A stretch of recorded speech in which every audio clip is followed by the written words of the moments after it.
Okay. Welcome, Scott Christopherson and Jared. I was going to say Jared Hess. I get these guys confused. Jared Harris. Welcome.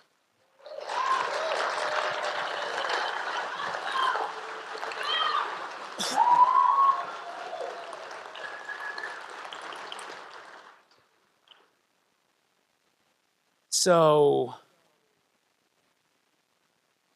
I have a lot of questions, but I also want to hear from you. So we have two microphones here. I'm going to get the ball rolling, and I may still ask some of these questions. I wanted to start.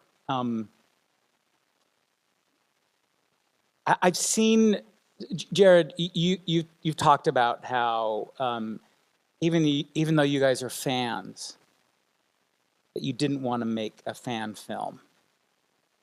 Talk a little bit about that, because that seems like how do you strike that balance? Yeah, that's a tough question. I mean, we've talked a lot about, Scott and I, that anytime you make a documentary, you're not being objective. I mean, you're putting a part of yourself in the film no matter what. So we, are doing our very best to, be as objective as possible. But no matter what, there's a piece of us in this film, and we are fans of Steve's.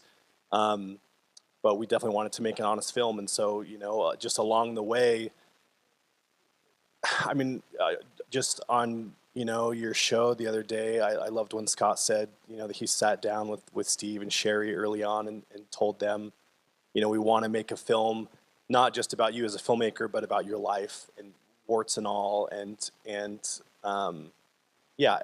we don't want to make a film unless we can do that, unless we can have access to your life, and that definitely wasn't always easy for Steve, but yeah.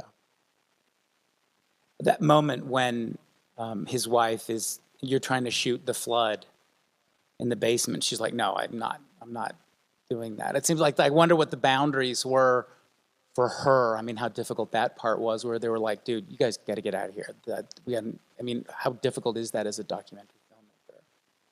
Yeah, I mean, on that particular day, they had been dealing with flood for a little while, and called Steve on set, and as we talked about in the interview, it was stressful, right? You could just feel that stress.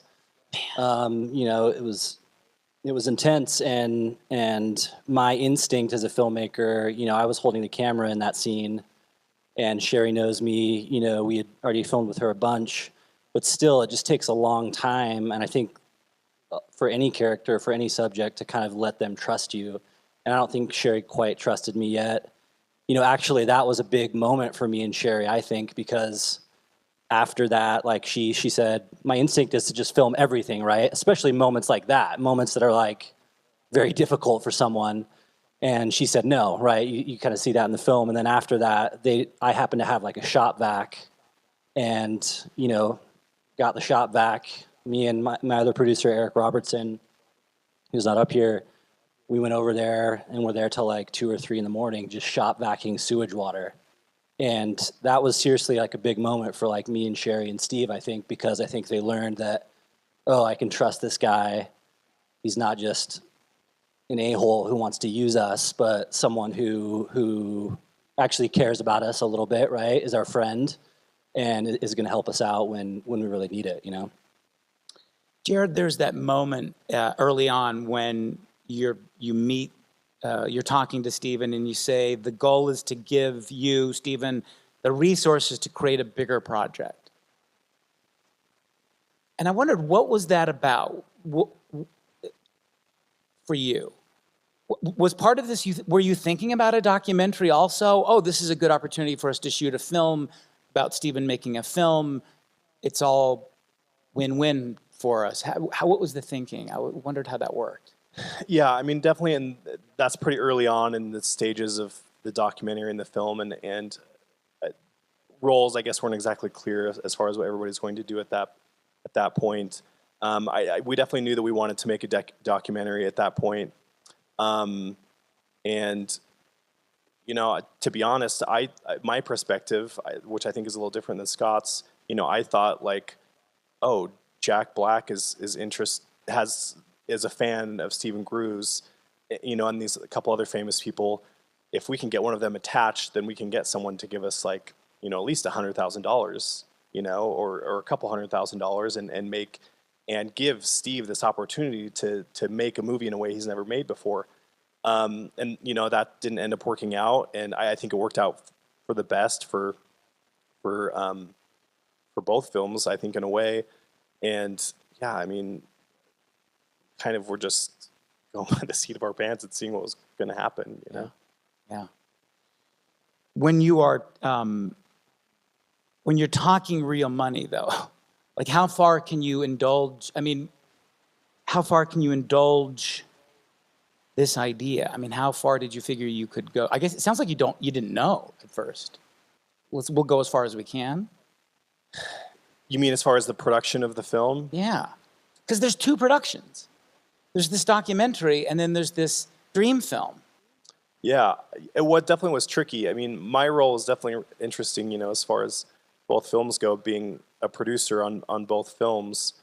And definitely, like, as on set, we kind of made an agreement, Scott and Eric and I, the other producer, that, while Steve was shooting his film, okay, I'm going to be less involved with the documentary at this point, and I'm just going to be a support for Steve. And Steve definitely, I mean, he's made so many movies and knows how to do what he wants.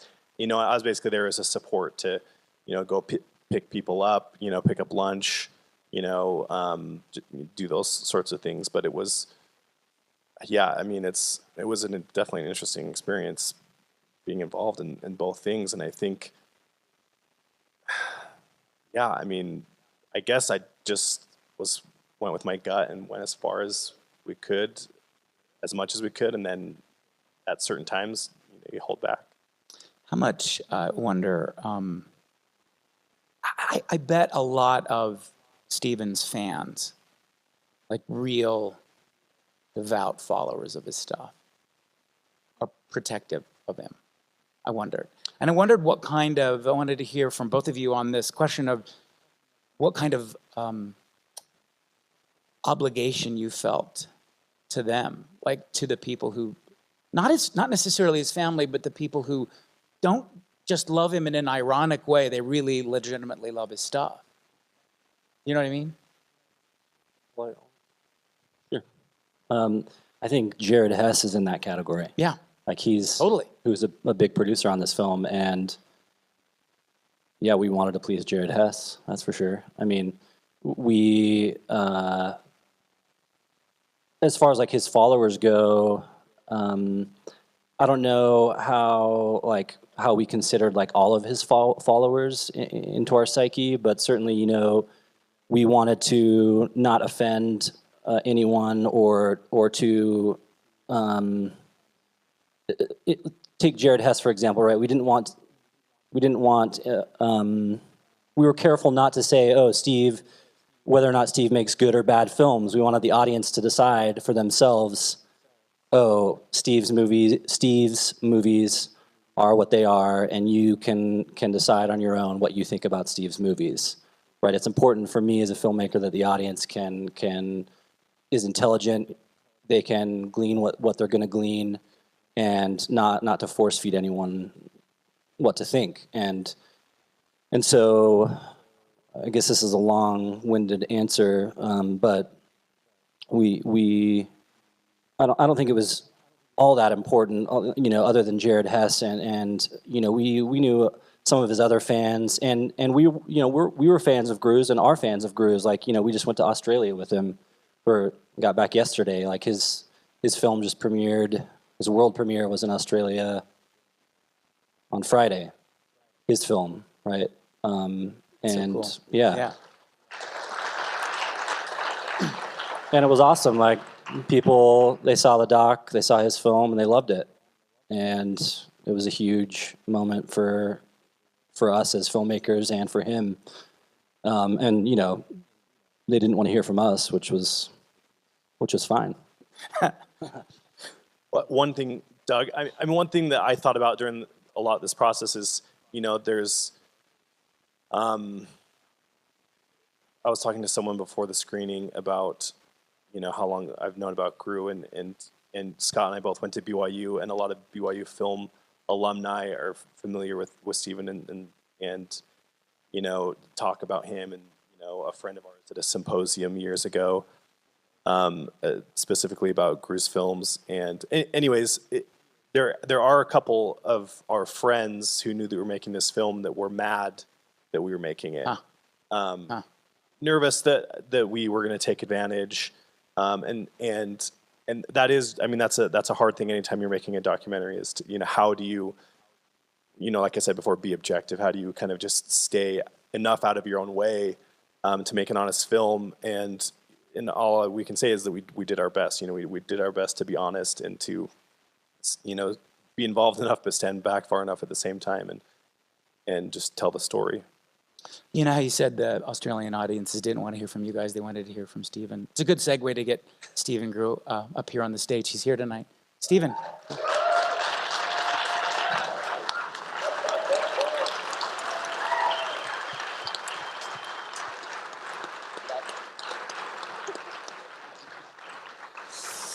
Is that weird having us up on the stage talking about you in such personal ways? No, I've heard them before. Oh, yeah. How did you react when you first saw this documentary? There were some parts that was very eye-opening. Some of the other stuff was kind of shocking, that there was cameras running when I didn't know they were, especially the phone call between me and Lauren. I thought I strictly told Scott that was between her and I didn't know it was running on the other side. And so things like that, it's always like, oh, so that's what, happened. It's just part of the doc, but, it's kind of nice to see the process of how a doc works and see how it all turned out. It's kind of like when you come onto one of my films, you shoot out of order so much, and then you wait for that premiere to see how it all turned out in the end. That's why I always say, was it worth it? Because, there's some pretty hefty hours in some of my productions. And, but then finally when you're like, okay, I remember that day, how did it turn out? And so with the doc, it's like, oh, I remember that stressful day, especially with the flood, because even though it was a 19-hour day for me, I came home for a 2-hour emergency until I couldn't function anymore, and Scott was helping out with sucking up. But that's, the reaction that I was getting is just kind of, cool to see how it all comes together. How did the film, the documentary, make you think about how people perceive your work? Did it alter in any way? You seem very aware of the fact that some people love your stuff, some not so much, some find it goofy, some find it inspiring, all of those kinds of things. But I wonder if the documentary at all, seeing it laid out like that, did that change the way you think people think about your work? Not really. The only thing that's been shocking is each of the screenings that we've been seeing when people are laughing at specific times in the doc. Even when my wife and I saw it at one of the premieres, I was just like, why is people laughing at this point? Because like the challenge of facing, I'm ready to make love to my wife in the movie and everybody's laughing. And I've always been kind of wondering why it's laughing, because the biggest thing about the doc that's really hard is you're not seeing the full story. You're seeing suddenly the reaction. You're not seeing the A plus B that equals the C. And so, you have to either laugh or cry in every situation. But see, you didn't understand unless you've seen Challenge of Faith that the husband and wife team, the wife miscarried 7 months before. And so they've not had a sex life up to that point. And because he signs a contract to become the next CEO and he gets all this money, he's trying to say, let's celebrate as husband and wife should, and don't worry about the medical. The medical is that, if something comes up, we can handle it now. But it's a funny situation. So in the sense of reactions to my movies, something like that is like, I'd be curious why you're laughing at that. Or, even with watching the different clips, it's fun to see the different reactions. I love the reaction when you guys found out how I name certain characters and how I perceive things. I love the Felicia and the slut names because everyone does that. So, but, if you really break it down and if you're a real screenwriter, you do have to think of names when you see a film. And so that is my philosophy, how I look at it. And so Are there any Felicia or Vanessas in the audience, by the way? Any Bobs in the house, please stand up, raise your hand. No, but it is fun to see the different reactions for all my films because, A lot of people that don't understand what an indie filmmaker makes, they're B films. You cannot compare any of my films to Lord of the Rings. Everyone always has this concept of a budget. And we need to not be thinking of budgets when it comes to a movie. Entertainment is entertainment. You're there to see a story, no matter how cheesy it is. And as a filmmaker and as an indie filmmaker, I'm just trying to make a story however I can, the best I can, and the knowledge I have. You're seeing an acting workshop that I was taught at BYU. And that acting workshop was done years ago. But the basic concepts of it is still true. And ironically, I've actually re-edited the film so you don't see all the cheesy artwork. Because at the time where I was filming it, I could not insert those specific shots needed. Now you actually see the real picture that I actually took it from. So it's not this house that's hidden in the trees, but you know, it's fun to update that. Anyway. That was one of my favorite lines. Relaxation is the most vile form of acting. I love my terms. I make them up as I go. It was great. Loved it. Yes. Can you hear me? Question for Steve. I'm curious, like, when you saw the documentary for the first time and you see like other people's interviews about you, were there any that surprised you? Were there any, like, what was your kind of reaction to that?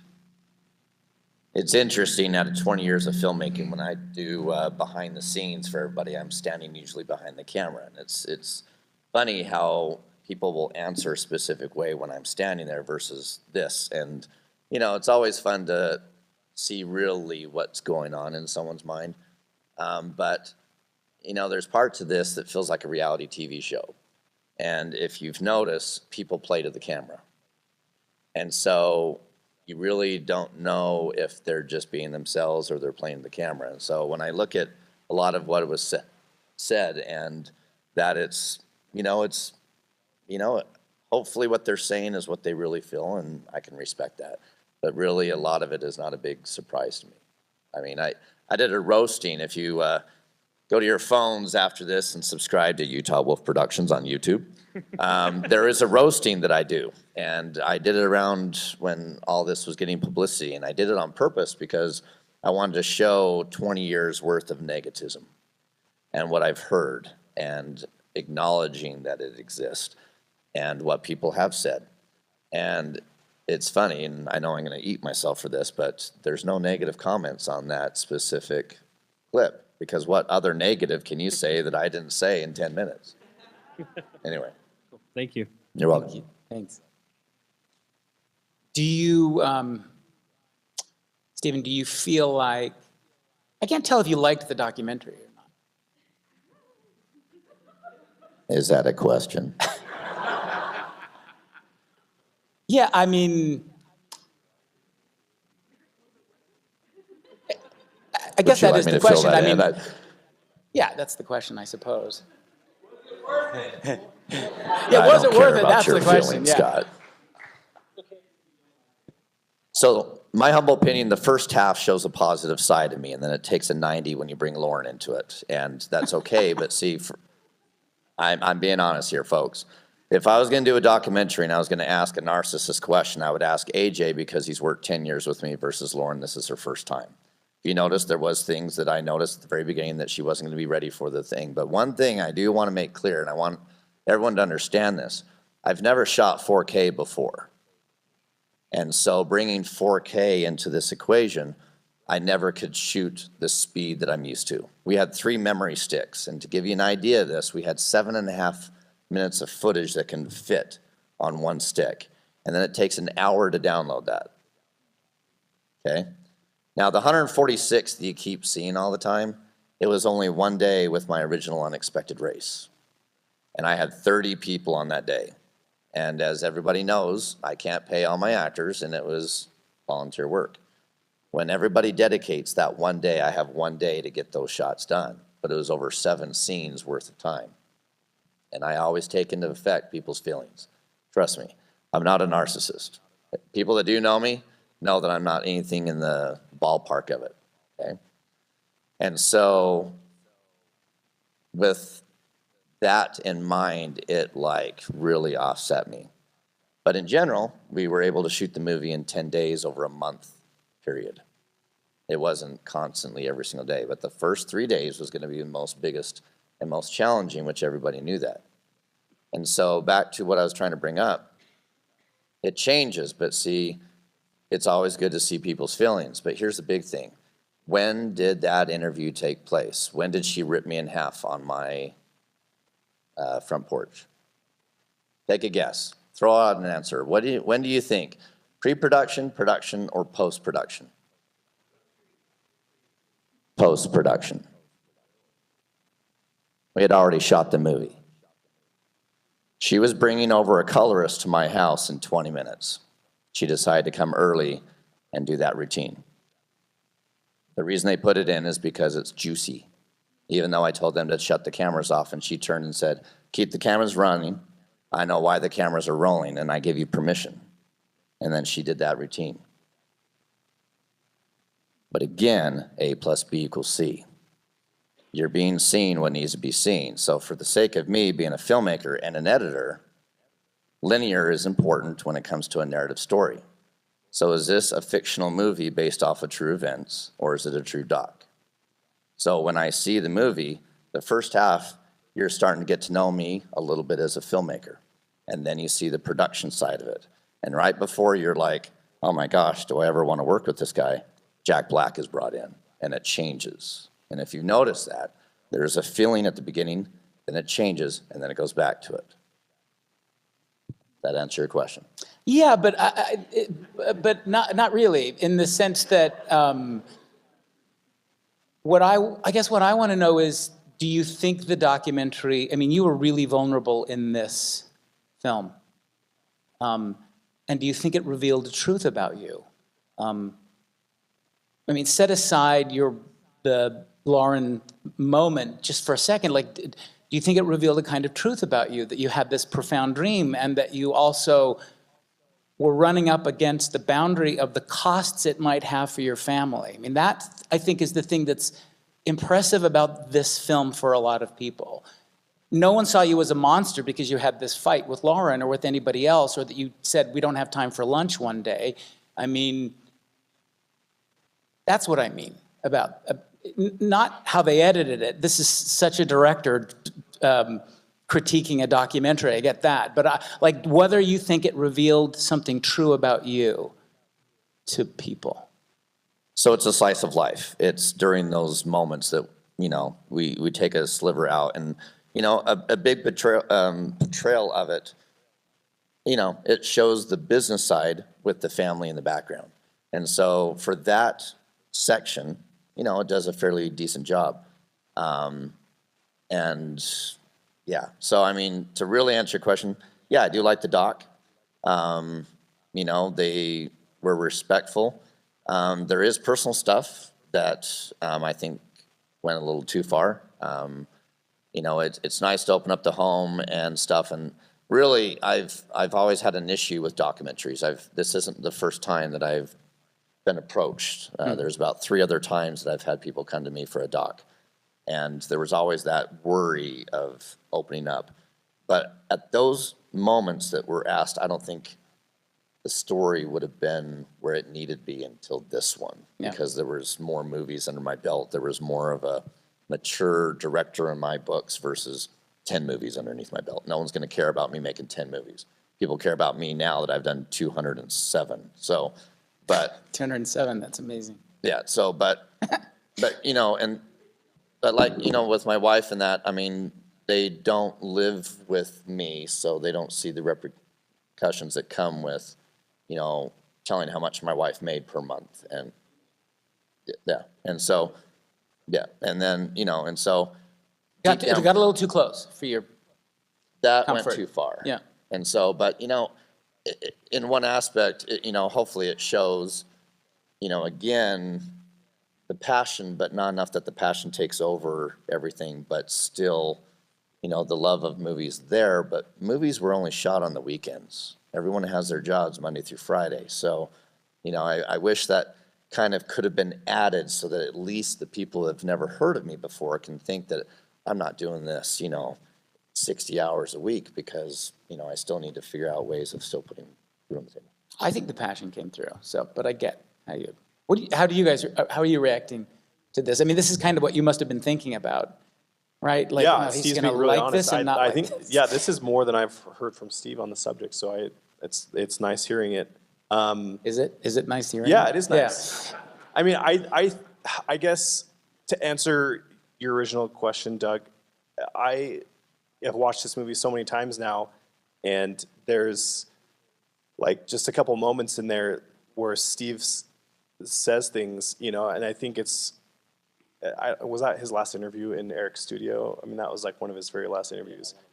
Like, when you open up about bullying and you talk about being broken and you talk about, I mean, there's like a couple things you say, and then the other line they really like that you say, Steve, is when you talk about just like other people's perspective, and you talk about the trolls and this normal human thing and like the natural state of people. And I think there's like these really great moments in the movie when you do really open up and we get to see this.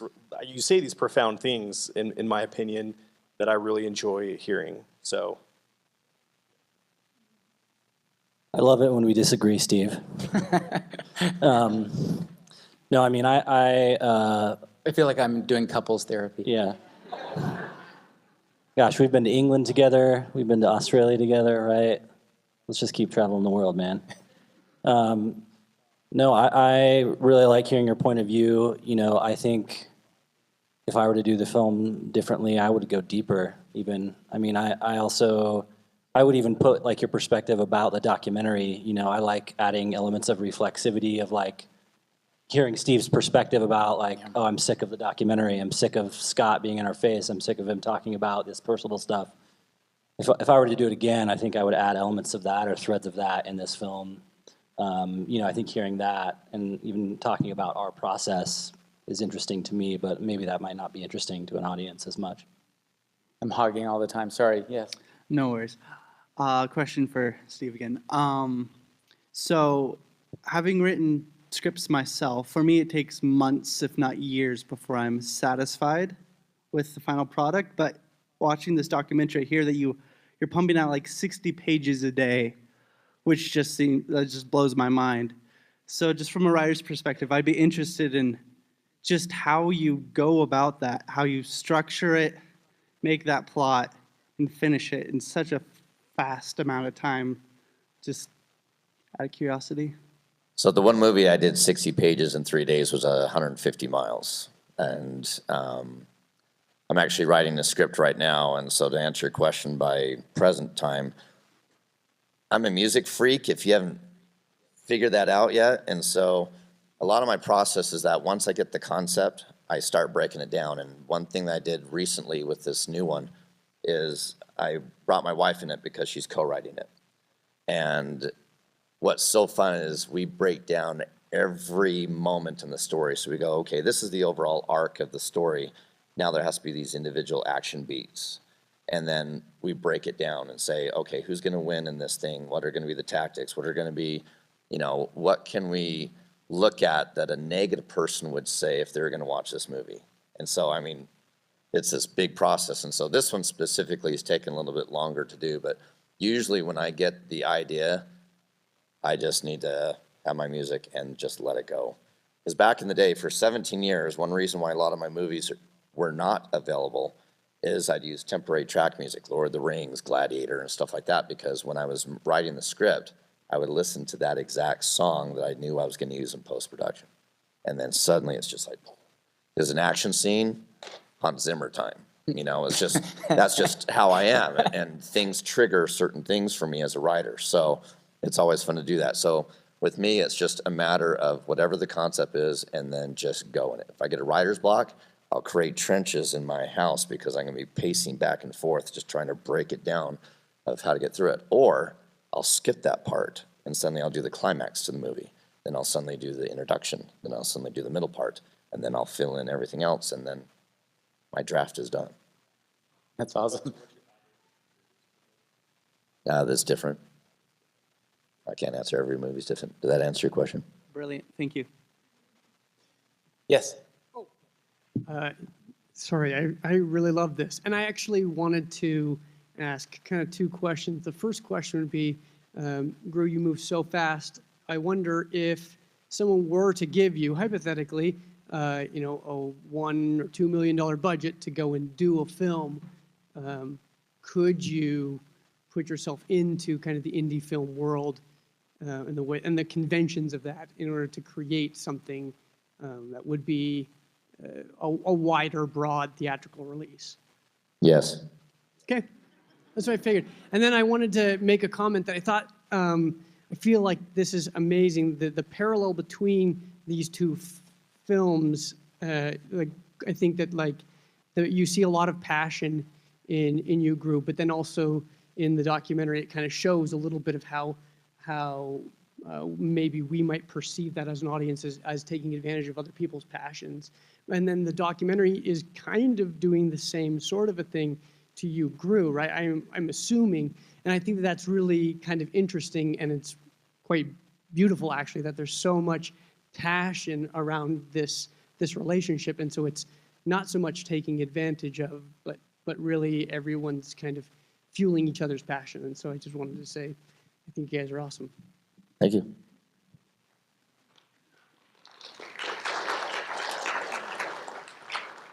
We waited for you. Oh, well. Saw you charging down. Yeah, there. Yes. super inspiring as an artist myself, a visual artist. But, I'm dealing with the same thing in my life that I could be in the same economic family situation fighting for my passion, but super inspiring to me. So I want to say thank you. And I also want to ask, how can I be in one of your movies?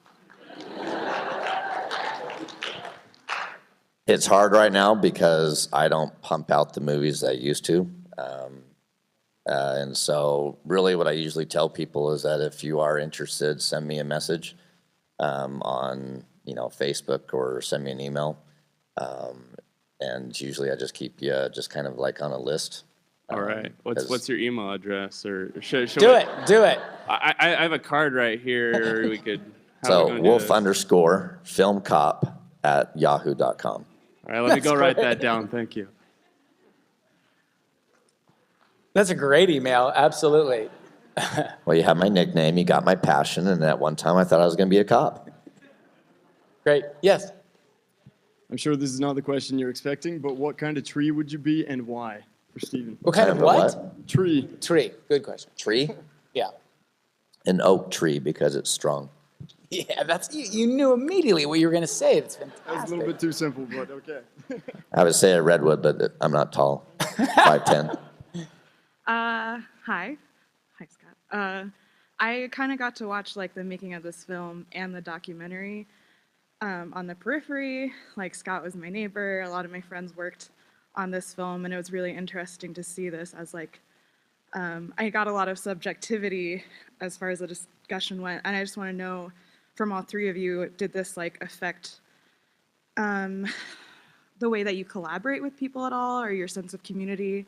What I saw in this film was just kind of a document of the community that I was a part of for the last few years, and the people that came before me, and the Utah Film Group and that sort of thing. Has that affected?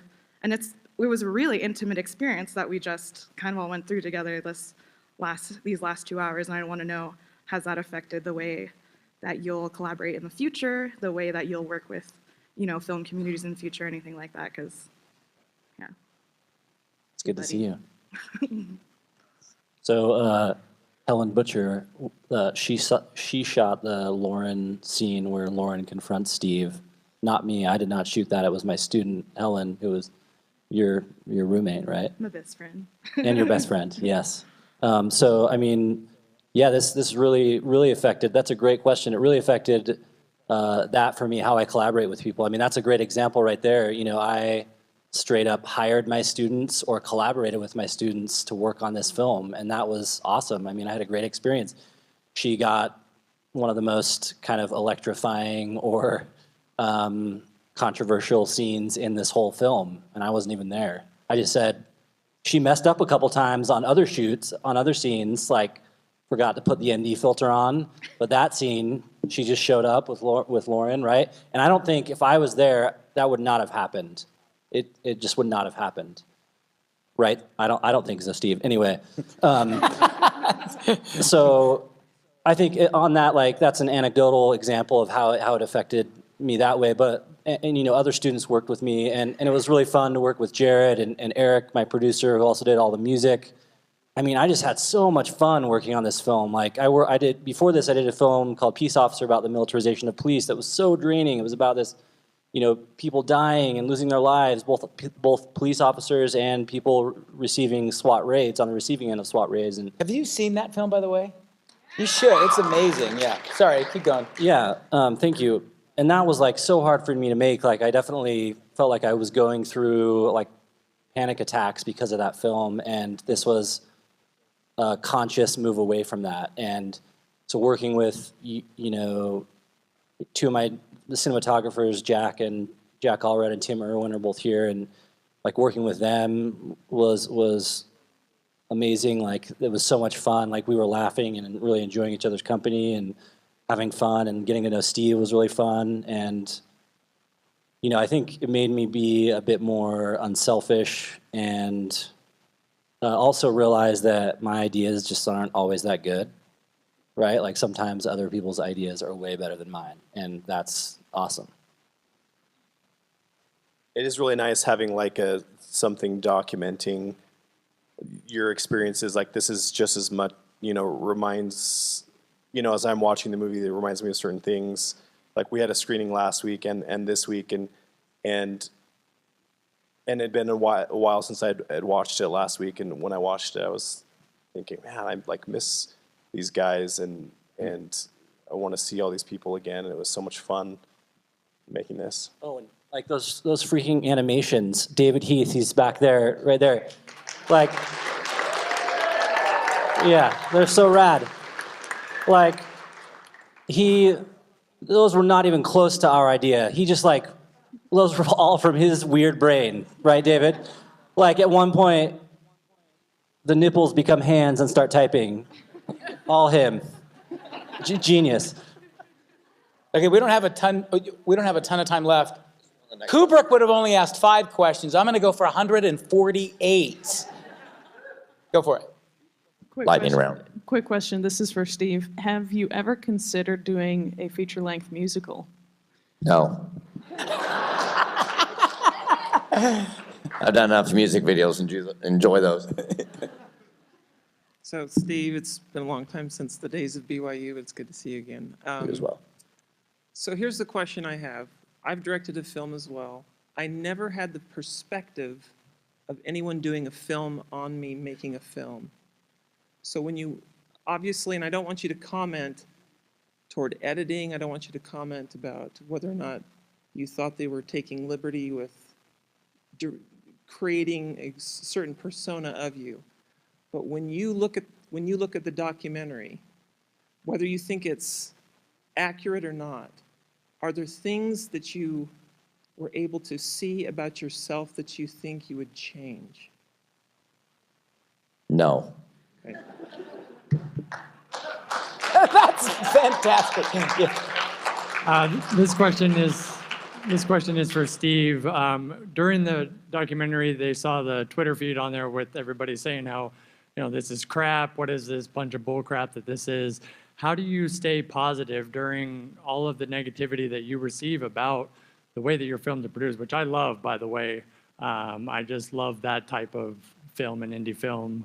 How do you keep that positivity with the negativity from people who really don't know crap?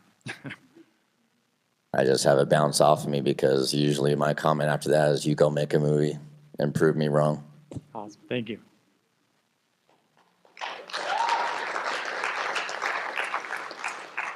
Where can we see An Unexpected Race? Yeah, of course. Okay, so here's the breakdown. So if you're wanting to really get onto the Groo bandwagon, this is the only way to do it. So within the last year, I've remastered 21 of my films to where they are now on Amazon.com and on Vimeo on demand. If you do have the Amazon, it's all They're on the Prime. You can see them all for free for right now, or rent or buy. As for Unexpected Race, it's in the middle of the circuits right now because I had to wait for the doc to get done with all their, hi, here's the doc. Now I can focus on my movie now. And so even though I submitted it for 5 other film fests, I submitted it for 13 other film fests now. So between now and the next June is where we're going to hear about them. I've just heard from 2, and of course it was a no, but in the meantime, I'm still in the process of trying to figure out what we're going to do with selling it. But in the meantime, you can go to Utah Wolf Productions on YouTube and subscribe, and there's goodies in there for you right now, including extra behind-the-scene footage of the things with Jack Black and a few others of Unexpected Race. And the wonderful scene that some of you were laughing at with the violin is actually the music video that we shot with Unexpected Race that shows a lot of the scenes from the movie itself. But in the meantime, we'll see about a possibility in the future. I'm not going to promise, but we're looking into a possible theater of having 1 premiere for Unexpected Race.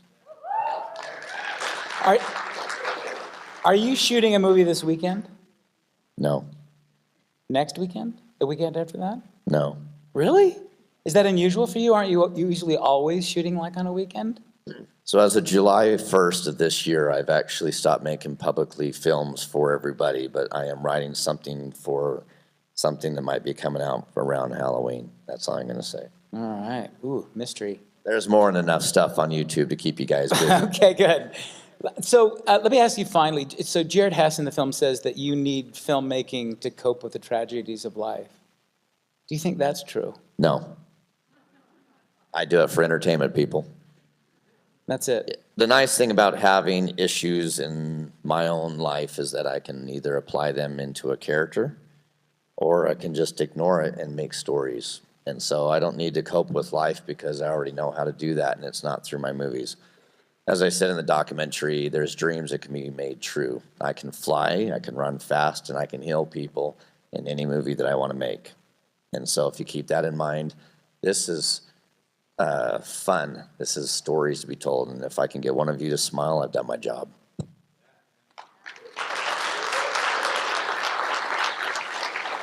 Well, Jared and Scott, congratulations on this. Thank you very much for being with us. Stephen Groo, thank you so much. You're the best. Thanks, everyone. Thank you, everybody.